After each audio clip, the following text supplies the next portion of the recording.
Delegates, contested conventions, how it all works. It's very likely that you're going to be down to fist fighting and hand-to-hand combat because they're going to be scraping for every delegate they can find. An unusual presidential election, what it means for voters.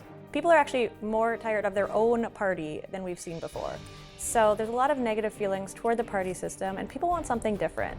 Plus a breakdown of Arizona's special election. This is Arizona Week.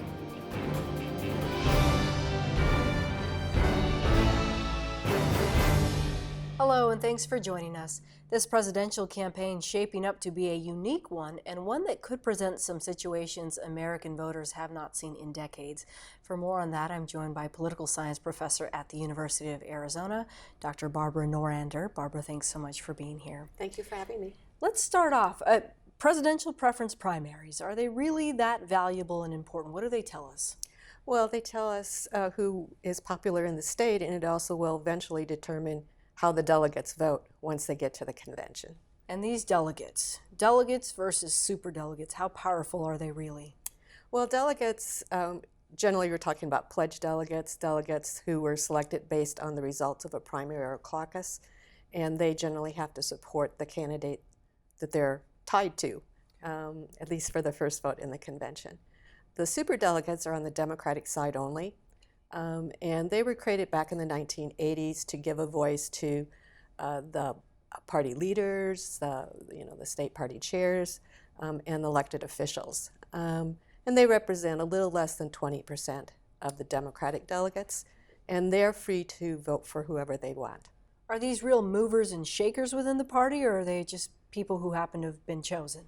I guess you could call them mover and shakers because they're members of the House of Representatives, they're senators, they're governors, and then they are the sort of the top party people in the state. Okay. Why do some states have caucuses and others do not? Well, it's up to the states to choose what they want. So there's about 15 states usually that do caucuses. They're often smaller states where you might have fewer people participating. The people who support caucuses say it's a grassroots effort. People come out to their community meeting. They get to talk to their neighbors. They get to be enthusiastic about this participation and show their support. But it's also a complex process because it's just the first step. The people who are selected at the caucus level then go to a county convention or a congressional district convention where the delegates for the national convention are chosen, and there's also a state convention where some more of the national delegates are chosen. So it's a complex process that plays out over several months sometimes. We're hearing a lot about a contested convention, the possibility of one on the Republican side of things. Mm-hmm. Have we seen that, as American voters, seen that before in the past? Not since the middle of the 20th century. So the last time a Republican convention went to more than one ballot was in 1948. The Democrats in 1952 had more than one ballot. And what does that really mean, that the establishment didn't get who they wanted? Not in those cases. So, during that time, there wasn't very many presidential primaries. Many of the convention delegates went to the convention without any stated particular loyalties. So it was a much different era. Many times, dominant candidates didn't even run in primaries during that time period. And sometimes there were some state party bosses still around who could sort of negotiate support. So they were very traditional candidates that were running. You don't have that today in terms of the delegates are committed to a candidate, at least on the first round. So in the case of the Republican Party is what we're hearing where the contested convention may be. Delegates are coming into it, we're expecting to vote a certain way, and then suddenly it goes a different direction, or the party says, he's not the person to represent us, and I'm referring to Donald Trump, because that's what we're hearing. Yeah. Well, on the first round of voting, the delegates have to vote for the candidate they're supposed to do so. Okay. On the second round, it depends on the state laws, but on the second round, I think it's around 80% are then freed up, and they can vote for whichever candidate they want. And so it may be, someone who is a Trump voter on the first round, in the second round might decide to vote for Cruz. What happens between that first and second round? What has changed his or her mind? Well, the delegates are actually chosen after the event. And some of the delegates who are being chosen are again local party activists who may have different loyalties, and so they're bound on the first round of voting, but in the second round of voting, maybe some of their other preferences will come out. And Ted Cruz has also been out there courting them already, talking to them and trying to convince them that if it goes to a second ballot, that they might support him instead. Are lobbyists playing a role in that case? Not so much lobbyists, it's just the candidate and their organizations trying to talk to people. And Cruz is better organized at this than Trump is right now. The Arizona Republican Convention coming up at the end of April, what does that typically entail? Well, they're going to be choosing the delegates that will go to the national convention for the state of Arizona. They will all be bound to vote for Trump on the first ballot. But again, what happens on the second ballot is anybody's choice. Okay. What are the chances of the Republican Party, for example, picking an entirely new candidate altogether? That's less likely than having a battle between Trump and Cruz and maybe Kasich. Okay. There is some Republican rules right now that sort of restrict who can be put into nomination. They have to have won 8 states, actually. So they would have to change that rule before the convention started. Okay, so this campaign or this election will end up maybe fudging some of the rules in some way? Well, there is a rules committee, and it gets to make some preliminary decisions before the convention starts, and whether or not the convention would adopt those, again, is something that might tell you how contentious the Republican convention will be. All right, certainly one for the history books. Yes. Okay, Dr. Norinder, thank you so much for your time. As you heard Barbara mention, the rules can change, but will they? For more on that, I'm joined by Bruce Ash, Arizona Republican National Committeeman. Bruce, thanks for being here. Happy to be here. Will the rules change? We know they can, but what will we see? Well, they could. There's been a lot of talk about Rule 40B, which is this 8-state threshold that Republican candidates have to meet. I doubt that that's going to be changed prior to the convention, because the two candidates who have the greatest number of delegates to their credit so far, they're going to meet the 8-state. Nobody else will going into the convention. And the greatest number of people, whether it's in the Standing Committee on Rules or the Convention Rules Committee, they're all going to be either Trump or Cruz supporters. So the chances of 40B being changed, very, very slim going into the convention. The other rule that is being talked about, and there'll be an amendment next week when the RNC meets in Hollywood, Florida, has to do with the rules of the convention. Will we continue to use the U.S. House rules, which have been the prevailing rule used on the convention floor in both the Democratic Party as well as the Republican Party since 1860? Or will we go to a format that is mostly used in organizational meetings, which is Robert's Rules of Order? Okay. Robert's Rules of Order is going to provide a lot more delegate empowerment as opposed to the House rules, which provide a concentration of power in the chair of the convention. And there's been a lot of disagreement on that over the past convention, over the past 4 years. So we'll see what happens with that next week. There'll be a strong attempt. It depends if the Trump and the Cruz campaigns get involved in wanting to make that change. If they do, there may very well be a change next week that occurs. And our package at the Standing Rules Committee will be presented to the RNC as a whole when we meet the week before the National Convention in July. And then our package gets turned over to the Convention Rules Committee. They make the final decisions that go into the convention. But the interesting thing is that from the very start, whether it's somebody elected as a National Committee person, state party chairman, a delegate to the National Convention, these are all people that got to the place to vote on these things because other people voted for them. Those 24, almost 2,500 delegates on the convention floor in Cleveland, whatever happens in Cleveland and whatever happens in Philadelphia for the Democrats, all decided on the convention floor. The days of smoke-filled rooms and somebody saying, we want Harvey to be our candidate, those days are over. There's nobody that has the sort of political oomph to propel a candidate. It's popular support. We've seen that. There's been millions and millions more votes, both on the Republican and the Democratic side, cast in these primaries so far. Very much empowers voters, very much empowers delegates to these conventions. So you're a delegate. What are these conventions like? I mean, it can get nasty. It will get nasty. Well, by the time we get to Cleveland, particularly if the Trump campaign is slightly short of 1,237 delegates, it's very likely that you're going to be down to fist fighting and hand-to-hand combat because they're going to be scraping for every delegate they can find. If Donald Trump doesn't achieve 1237 on the first ballot, it'll be difficult for him if it goes to a multi-ballot convention, and I'm not sure it's going that way. But if it does go to a multi-ballot convention, the second vote is going to be more crucial for Cruz than Trump, because Cruz is really going to have to up his numbers. He may be 300 or 400 delegate votes behind Trump going into the convention.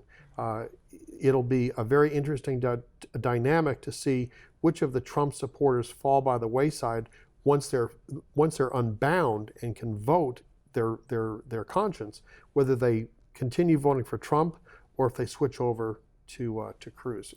And they'll probably be the only two candidates whose names will be placed into nomination, at least common wisdom is today. Donald Trump is not affiliated with the Republican National Committee. No, he's never appeared in front of us. I haven't met him, and most all of us have met all of the other men and women who were candidates in this race. How viable a candidate is he within the party? Well, within the party, meaning Republican voters, he's probably very viable. He's won millions and millions of votes. He's won the majority of the contests around the country. But it's not a matter of who gets the most votes overall. It's not a matter of who wins the most states. It's delegate count.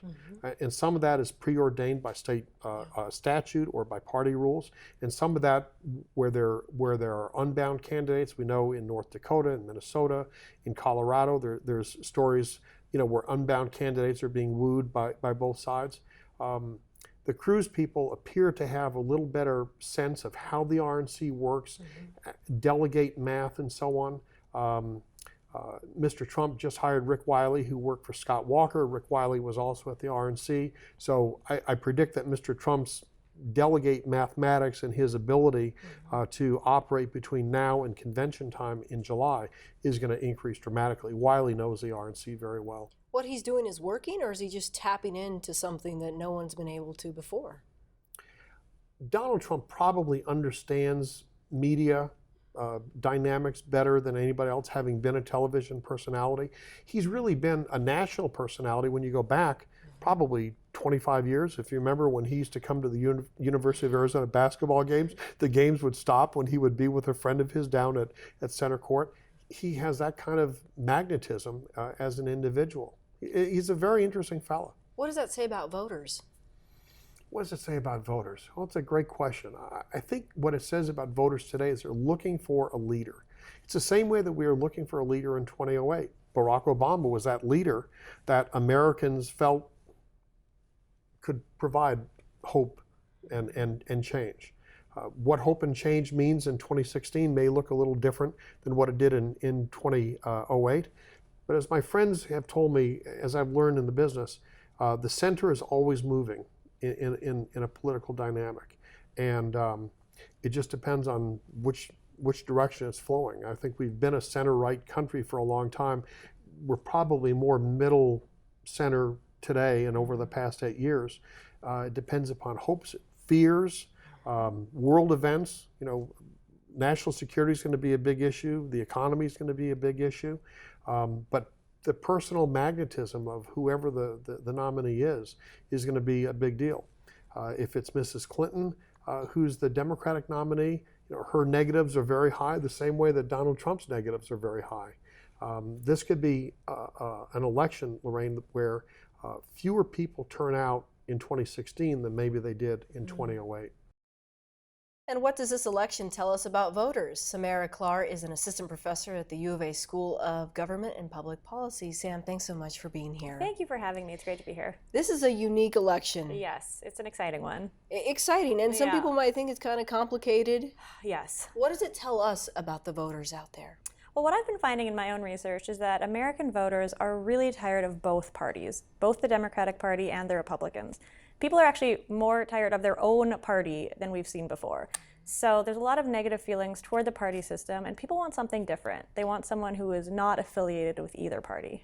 You just wrote a book about independence. Does that mean that Bernie Sanders and Donald Trump tend to be more like an independent as opposed to the traditional parties that they're associated with? Well, what my co-author and I found is that what drives people to identify as independent is the same motivation that drives them to just sort of pull away from politics altogether. So they don't want to associate with a party in public. They don't want to talk about their preferred party in social situations. Donald Trump and Bernie Sanders allow people to support a candidate who is not traditionally associated with either party. Bernie Sanders is an independent. He's legitimately an independent. And Donald Trump doesn't really have a real history of being either a Democrat or a Republican. So they sort of give voters an out. These two men seem to talk not like most politicians do. Yes, that's right. Does that go a long way with the voter? I think it does. I mean, people just don't really believe candidates anymore. They don't really trust what the candidates are saying. So the fact that Donald Trump sort of makes these very grandiose promises, and Bernie Sanders does the same, it doesn't really bother people because they don't believe what the other guys are saying anyway. So they sort of want to know what are their priorities, where are they placing their emphasis. But the fact that their policies may or may not come to fruition doesn't really seem to be bothering their supporters at all. You said this is an exciting election, and for some people it is, but wouldn't you say it's also gaining some ground, some attention with people who normally don't pay attention to national elections? Yeah, I mean, it's certainly bringing out voters who have not voted before. The media is capturing a lot of attention from people who didn't usually watch the news before. And of course, a lot of people are talking about the American election in other countries. And, you know, it could be for good reasons or not great reasons, but ultimately, the engagement with politics, I think, is a good thing. How does the media play a role in this discussion? Well, there's been a lot of talk about how the media has been giving Donald Trump a lot of free media. They've been giving him a lot of coverage, a lot of attention. And you know, the candidates can, in many ways, determine how much free media they get. So Donald Trump does not say no to an interview. I mean, he's calling into the media shows. He's doing phone interviews on Meet the Press. Ted Cruz has been notoriously unwilling to meet with the media to have these interviews. So they're kind of determining how much attention they get, and Donald Trump is getting the most attention because that's what he wants. He has said negative attention is better than no attention at all. How does this election play out in the history books? This is going to be one to remember. You know, I've been telling people that every election, people say this must be a great time to be a political scientist, but this election is a really great time to be a political scientist. It's been just absolutely fascinating. I think it's going to be a big election for the Republican Party. They have to change. They have to figure out what exactly is going on within the party. There's such a lack of unity.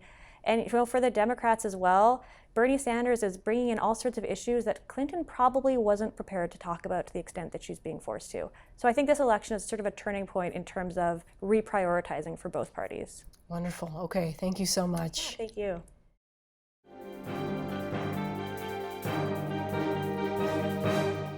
The Buzz now, and I'm joined by my colleague here at Arizona Public Media, Christopher Conover, and a new guest, Joe Higgins, one of the radio hosts at Wake Up Tucson on KVOI 1030 AM. Joe, welcome. Thank you. Christopher, nice to have you back.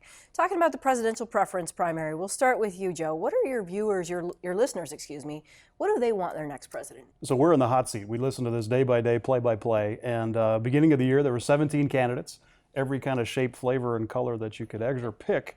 And in the end, we're whittled down to really two, possibly three with Kasich still in there. Early on, when the Trump phenomena started kind of moving along, I reached out to a couple of folks that I respect in the conservative world and the Republican world and said, gosh, what am I missing? What is it about Donald? And the best analogy I heard was, look, there's a cancer in D.C., and Donald Trump is the chemotherapy. We know he's going to kill some healthy cells, and we hope he doesn't kill the host, but we're going to have him get rid of that cancer. Which was a kind of an interesting analogy. And are people still talking to him? We hear Bernie Sanders is giving Hillary Clinton a run for her money, so he's not out of the race either. Have we seen a time when the politics are so polar on both sides? So the far right and far left, very, very angry. And I think it has to do a lot with, you know, Obamacare bills hitting people's kitchen tables, and some of the real world jobs have been a little bit weak in the creation of this recession. I think people are just frustrated. We've heard this before, that what you just said, Donald Trump is tapping into this anxiety that people have. But how far will it really go? In June, he wasn't maybe a viable candidate. Well, he is now. Everybody said when he rode the escalator down and said, I'm running for president, and had great poll numbers out at the beginning, everybody said, it's the summer. This won't last. Once he has to start answering questions, it'll fade. He won't win the Iowa caucus. Then he won the Iowa caucus. Well, he won't win South Carolina. And he won South Carolina, and all of a sudden, he went from establishment writing him off, oh, this is just, it's a summer vacation, to a viable candidate. And I think the same thing is happening, as Joe alluded to, on the Democratic side with Bernie Sanders. A different type of anger, but it is a dissatisfaction with the status quo within the parties, Hillary Clinton and any number of people in the Republican Party, and that's what we have. It's similar ideas just being expressed in very different ways. And Joe, we're hearing a lot about a contested convention. Your listeners, do they understand it? Because for some of us, it's really complex. It's deep and very, very detailed, but the nominee has to get to 1237. And if they don't get there, then it goes to the convention process. And by every analysis I'm looking at with the remaining states and proportional versus winner in total, it looks like he's not going to get to the 1237. So technically the first vote, delegates are held and bound to their state's voters, and they will vote for that candidate they're representing. Second vote is when it gets really interesting. And Rule 40B says that you have to have won at least 8 states in order to be the nominee. And the only person in that role is Ted Cruz. So either we're changing rules to open up to more folks, or it's between those two folks. And the party can't produce a new candidate. We know they can, but they won't. Actually, that's the interesting thing. And that rule vote, before the convention starts, the Wednesday before, the delegates will get together and approve the new rules. We're all talking about these rules. These are the rules from the last convention. And a lot of people see that vote on that rule specifically as the first test for Donald Trump. Does that rule come in? Does it get thrown out? And that will begin to give a possible look at how the delegates, the party machinery, feels about Donald Trump as their potential nominee. That's something the networks, the reporters, we don't normally cover that. I think you'll have full primetime coverage of that big time this year for the first time in decades. How does Donald Trump accept this news that he may not be the nominee? Well, so many things have happened over the last 3 weeks, right before Wisconsin, that I've watched closely. In fact, we pontificated on the air as when does Donald pivot? If you ever watched the show The Apprentice, it's about how do you get there, get to the end and be the winner of the, not get fired. And we kept thinking he's going to pivot. He never really did. The one I think that is a critical error was when he said, if I don't get played fair, if the rules aren't correct, I'm going to run as a third party. Well, those delegates that are seated in Cleveland are the party of the party, the hardcore of the party. So when you start talking about the nominee threatening to not run as the Republican nominee, that's a big kind of a fear factor for a lot of those delegates. So meanwhile, the Cruz campaign's been working all the various states, including Arizona, trying to secure those delegates on a second run or second vote. So that strategic comment he made, I think, really hurt him. Christopher, when Ted Cruz came to Arizona, he only went to a few different places, but does he come back to try to woo these delegates? I don't think we'll necessarily see him back. There are still 13 states that have either a primary or a caucus left, and those are the delegates that have to be sewed up initially. These additional delegates, or what happens to the folks once they are in Cleveland after that first vote, he doesn't have to come back and deal with them. He can have staff members working, and his local supporters trying to get into the delegations for the various states. The chances of seeing a Republican or a Democratic candidate back here again, even through the general, unless it's close, are pretty slim. We might see them come through Phoenix, a quick stop on the way to the West Coast or something like that, but the chances of seeing them come into southern Arizona is pretty slim. I think a lot of people were surprised that weekend before the primary, we had almost every candidate, not only in Arizona, but making multiple stops, including stops in southern Arizona. Joe, what would you say southern Arizona thinks about Ted Cruz? Well, Maricopa County is the center of the Republican universe in Arizona, so they're big Trump and Cruz fans. Southern Arizona, I'm hearing my hardcore conservatives that are constitutionalists that want to go back to how this country was formed and created, really like Ted, and they're sticking with Ted. Those that are a little more frustrated with the whole process, even on the conservative side, are saying let's just do the cancer analogy and bring in someone new that can completely change this thing. So Donald Trump is starting to surround himself with some more political figures. Is he taking this a little bit more seriously? As you said earlier, it was a mistake that he made, but is he changing his tune now? I think he's changing his tune because he's realized that it's not just about winning the caucus or the primary in every state. There's a lot more to it than that, and he hasn't had people around him and on the ground who play that game, and he's realized now that he's got to get in the game, that Cruz is already playing that game, that the Republican Party is already playing that game, and if he wants to lead the Republican Party as their nominee and potentially their president and be the standard bearer, he's got to play the game. So he's starting to hire people and bring in people that can help him play that game. All right, let's go into some state politics now. Proposition 123, 124 on the May 17th special election. 123, Joe, by all accounts, everyone wants it, but it comes with some, maybe some attachments to it. So the pro group is funded. I think they have close to $5 million as their goal. You're starting to hear the ads and the Facebooks and the emails coming to you. The no group is not very, not as funded as well. There's less of them. Seems like the 123 pro folks have got the school districts and the teachers and the unions based on the additional income back to the K-12 system. So all intents purposes, looks like it's gonna pass from what I'm hearing. Okay, and 124, this deals with the pension system here in Arizona. The pension system in Arizona for public employees, and that includes firefighters and police officers, state workers, is underfunded. Now, this is not a criticism of Arizona. This is true all around the country. Many, many states have this problem. So 124 starts the fix of that, and it deals specifically with public safety workers, firefighters, police officers, folks like that. And it changes, 124 deals with the cost of living adjustments for people who are taking their pensions. There are underlying bills that did not need voter approval that change those contribution rates and things like that for those coming into the system. And it's all an attempt to start getting money back in that system. Right now, they could pay, if everybody retired all at once, there's enough money there for 50% of the people, give or take. However, everybody has to be paid. And this, like I said, this is not an Arizona-specific problem. This is counties, cities, states all over the country have this problem. Joe, this sort of thing has to happen to keep from bankrupting our state's revenue. So you look at Puerto Rico is going through this right now. Detroit had to refinance their world. Promises have been made early on in prior councils and county supervisors and state legislatures that they're now having to come to roost with paying. Artificially low interest rates are having a hard time getting a return on some of these pension funds. So when you start putting all those formulas together, the math, as Christopher said, just doesn't add up. Okay. And the budget, we're still waiting on that. We're still waiting on that. Every week we'll be ready next week. We thought it might be this week. We're in talks are moving definitely, but we haven't seen a lot pop up on the floor, big public talks yet. But it should be coming soon. State lawmakers can't raise money for their reelection as long as they're in session. All right, stay tuned, as they say. All right, Christopher, thank you, and Joe Higgins, thank you so much, and welcome to the program. All right, and that's our program for all of us here at Arizona Public Media. I'm Lorraine Rivera. Thanks for joining us.